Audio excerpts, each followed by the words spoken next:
Tem juventude animada nesse lugar? Um aqui, dois aqui. Mais uma vez, vamos lá. Tem juventude animada nesse lugar? Glória a Deus. Queridos, vou pedir aqui para a equipe que está colocando as cadeiras aqui na frente. Nós estamos agora num momento muito importante do nosso culto. Desde já nós queremos apresentar o preletor dessa noite, pastor Humberto Siqueira.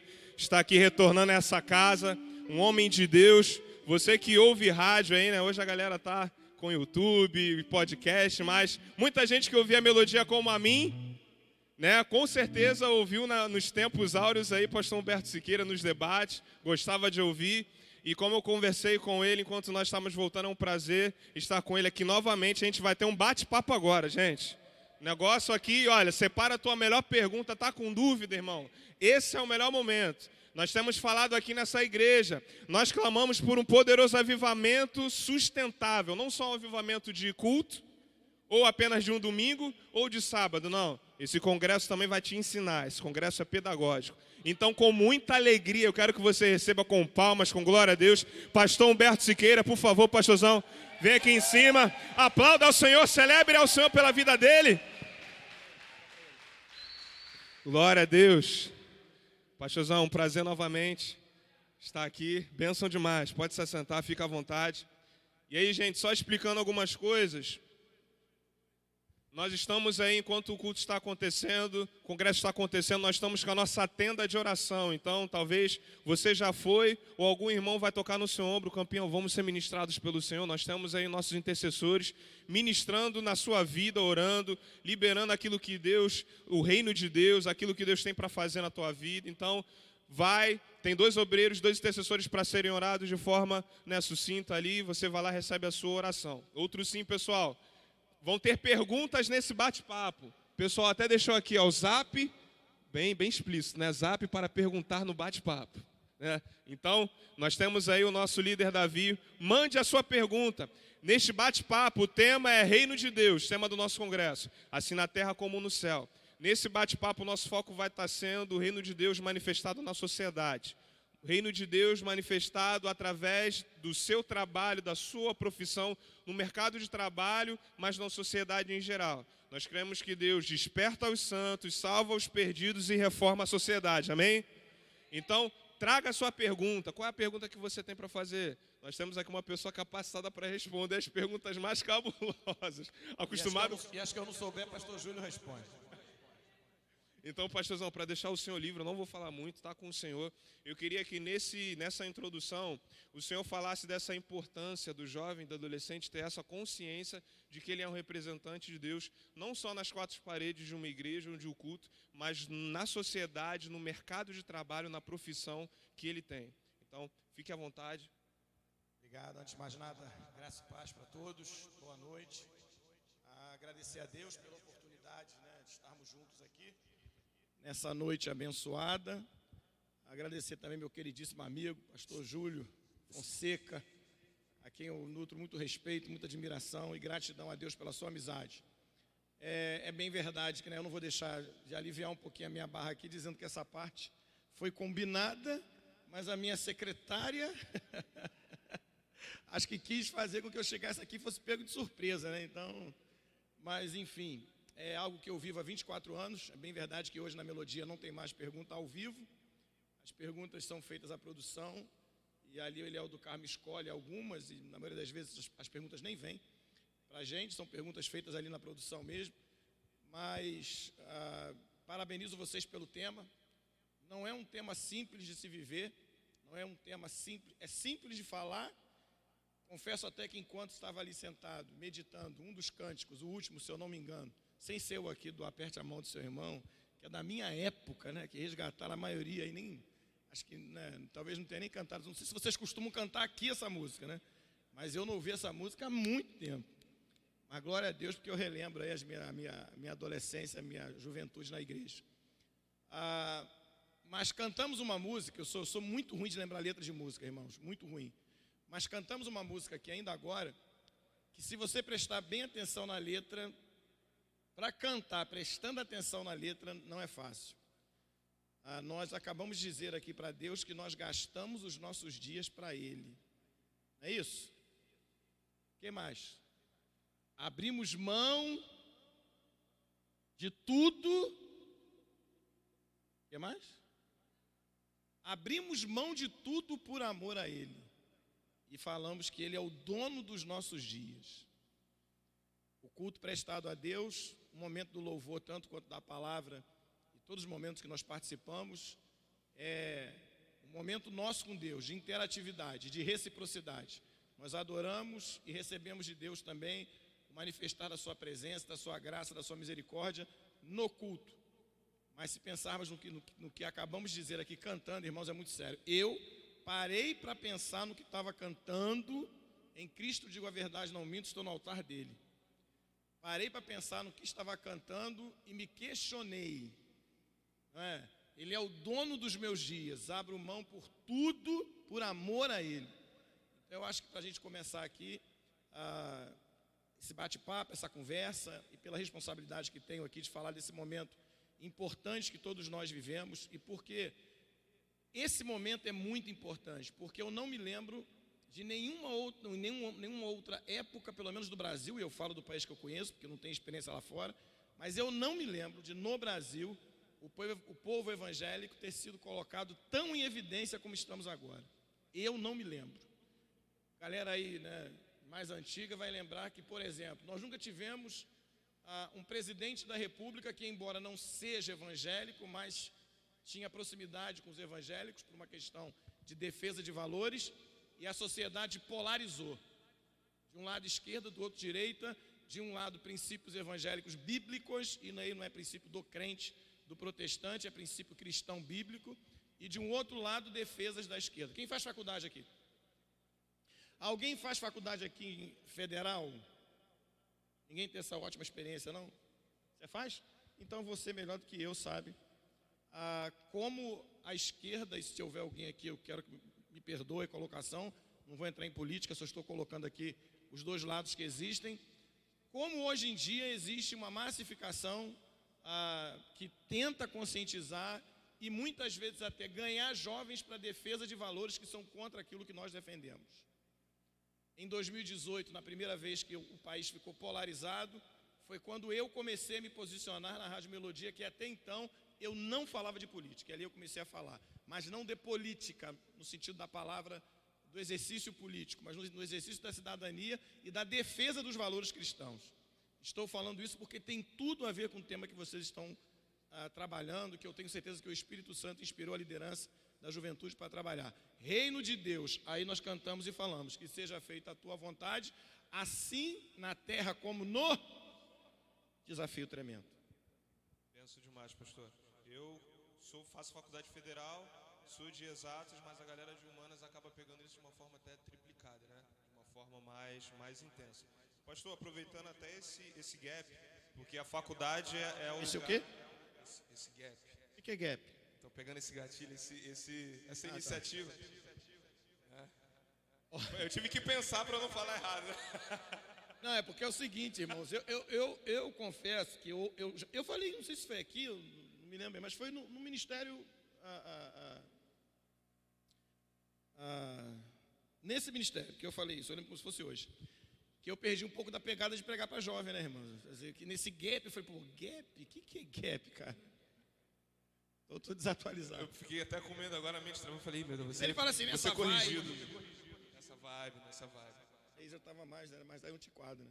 Maravilha. A gente tem ali, pastor, a formação da liderança da sociedade, né? O pessoal entra e dali a gente sai os grandes líderes da sociedade. Então, aquilo que no mercado de trabalho continua, a gente pode pensar que começa na faculdade.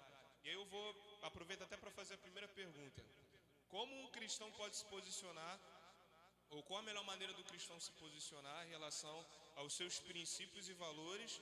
Às vezes não é nem a fé que é atacada, às vezes sim de forma explícita, mas quando os valores também são colocados em xeque, como é que um cristão jovem adolescente, sabendo que é representante do reino, ele pode se posicionar?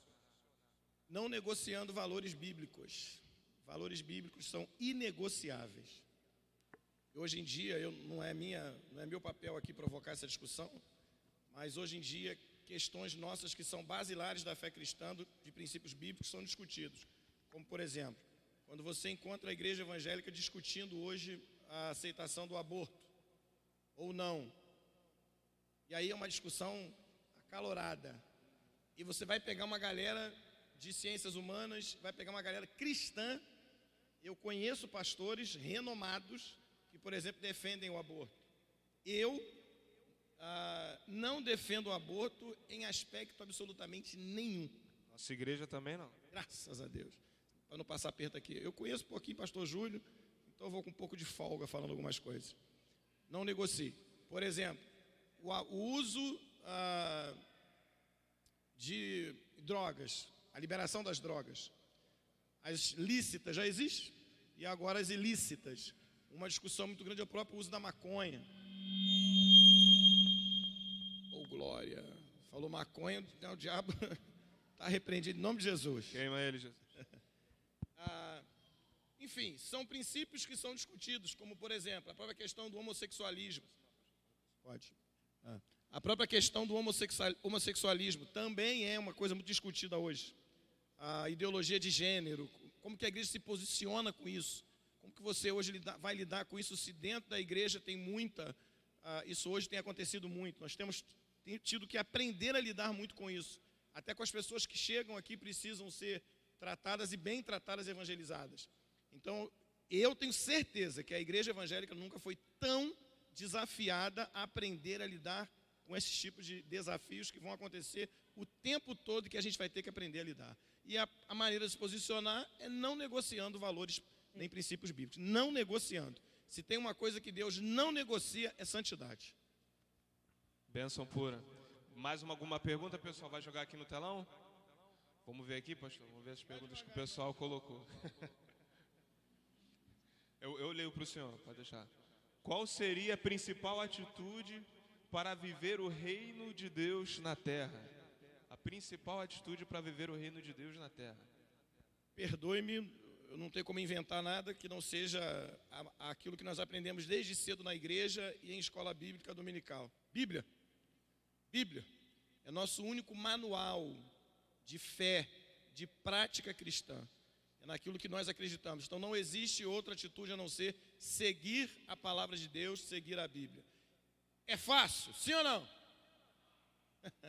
Quem é difícil, a Bíblia ou a gente? Somos nós, a Bíblia não é difícil. A Bíblia não é difícil. Difícil somos nós, não é? Essa que é a maior complexidade. E a gente discute muito teologia de gênero, discute liberação do uso de droga, discute aborto, discute essa coisa toda aí, que hoje se discute muito.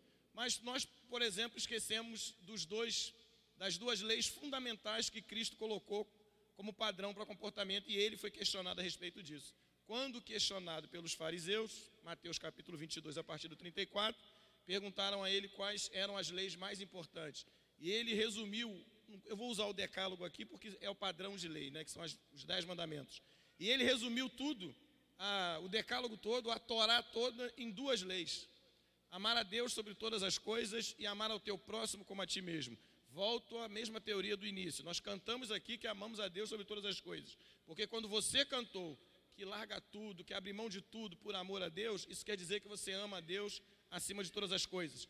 Quando você diz que ama a Deus, a palavra dele mesmo diz, e João é quem nos diz isso, que quando você diz que ama a Deus, você obedece os seus mandamentos. Então isso quer dizer que obedecendo os mandamentos, você ama o teu próximo como a ti mesmo. Dá uma olhadinha para esse irmão que está do teu lado aí. Tomara que ele não seja da sua família agora. Você o ama igual você ama você mesmo. Olha aí, ó.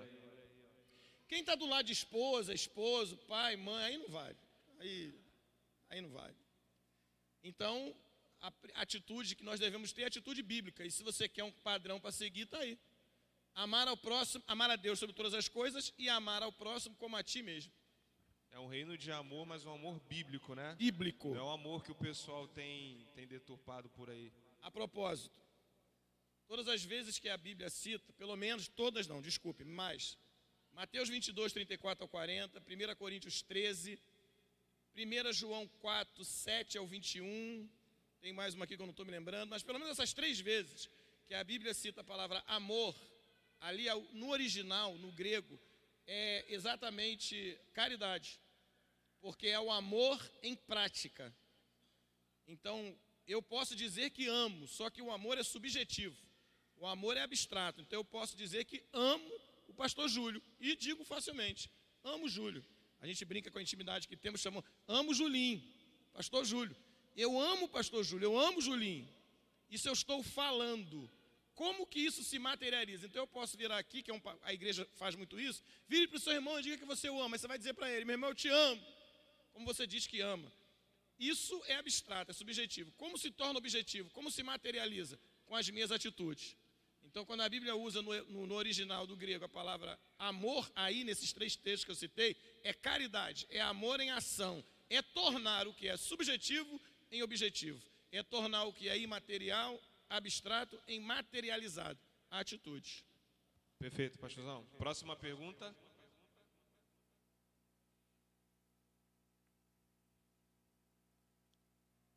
Próxima pergunta que a galera preparou. Tem mais não? Então vamos embora. Não, tem. Já, são tantas que o pessoal da mídia está até tendo dificuldade ali. Já que falamos de amor, como conciliar amor e inclusão dentro do reino de Deus? A galera já está começando aí, já. Chegando, tá começando a esquentar. Ô, glória! Bom, eu sincero e honestamente, eu não vejo dificuldade nisso. Eu não vejo dificuldade. Porque você amar a pessoa, necessariamente não quer dizer que você tem que concordar com o que ela faz. Você não precisa concordar com o que ela faz. Você pode amar essa pessoa e você pode não concordar com a prática dela. Vou dar um exemplo aqui muito claro. Lucas capítulo 18. Aquele jovem que as Bíblias antigas chamam de mancebo de qualidade, um homem, uma pessoa rica, se aproxima de Jesus e pergunta o que ele precisa fazer para herdar a vida eterna. E aí Jesus vai perguntar para ele os mandamentos. Ele diz, eu cumpro todos. O cara é fera. Cumpro todos os mandamentos.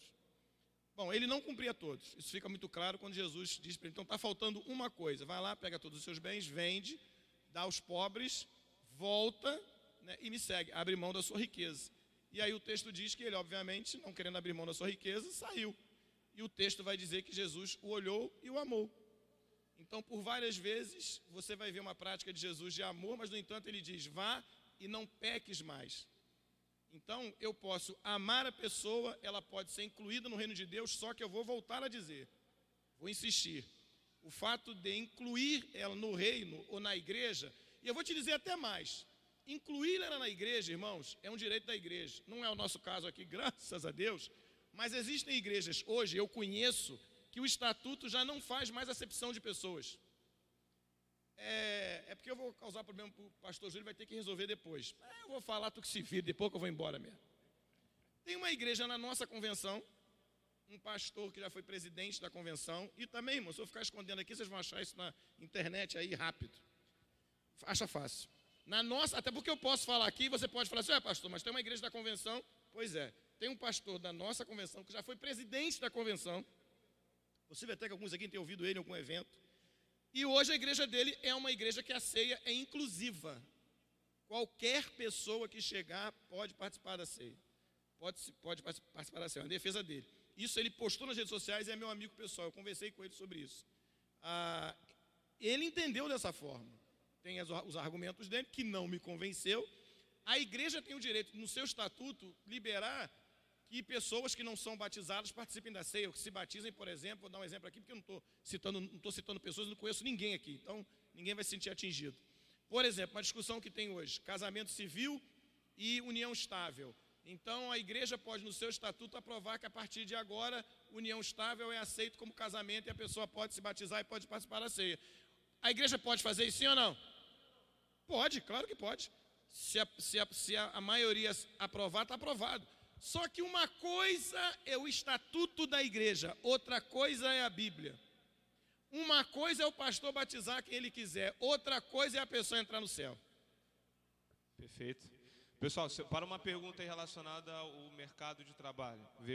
Está querendo aliviar para mim. Daqui a pouco está acabando. Estou ficando vermelho já, que vocês não conseguem ver daí porque está escuro. Pastorzão, como me destacar como cristão no mercado de trabalho? Se for cristão, tem que ser melhor do que os outros. Meu Deus, repete, por favor, pastor. Se for cristão, tem que ser melhor do que os outros, porque você sempre vai ser exigido no nível acima. Não se iluda, irmãos. Isso é igual filho de pastor. Eu falo para meus filhos, não adianta querer entrar em crise, procurar psicólogo, né, nada contra, mas ser filho de pastor vai pagar um preço maior do que os outros. Eu sou filho de pastor, então eu sei o que é isso. É a mesma coisa, você é filho de... Quem é seu pai? Você não gosta de ser herdeiro dele? Você não gosta de cantar as músicas que falam que você é herdeiro? A galera gosta de Gálatas, né? Gálatas, o pessoal ama 4, então a partir do 21, fazendo que é herdeiro com Cristo. Pô, tu é herdeiro de tudo, cara. Você é herdeiro de um reino celestial. Só que se você é filho dele, você vai ser cobrado como filho dele. É bíblico, a quem muito é dado, muito é cobrado. E aí eu sou chegado numa... Vocês sabem, os que têm boa memória vão se lembrar que eu sou chegado num super-herói, gosto muito do Homem-Aranha. Calma aí, eu ia perguntar quem sabe qual é, mas eu já estou... Já falei. Não, pra eu não ficar frustrado, entendeu? Ninguém nem lembra que eu vim aqui, aí vai falar assim, eu nem lembro que ele veio aqui.